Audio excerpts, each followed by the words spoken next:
Ort find ich das unerhört, dann könnt ich nur noch heulen.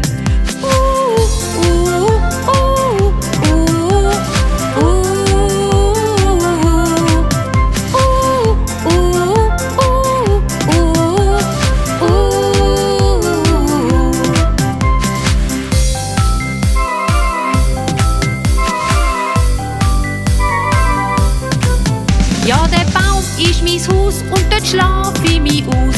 Da fühl ich mich geborgen und die Welt ringsherum interessiert mich nicht mehr. Adieu, ihr lieben Sorgen.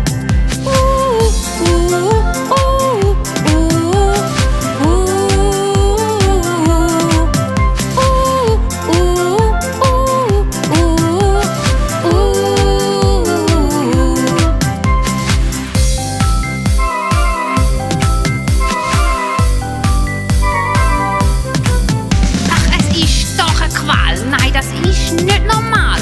Wer reißt mich aus den Träumen? Sapperlot, ja, ja, ja, und dem Lärm muss ich noch, den darf ich nicht versäumen.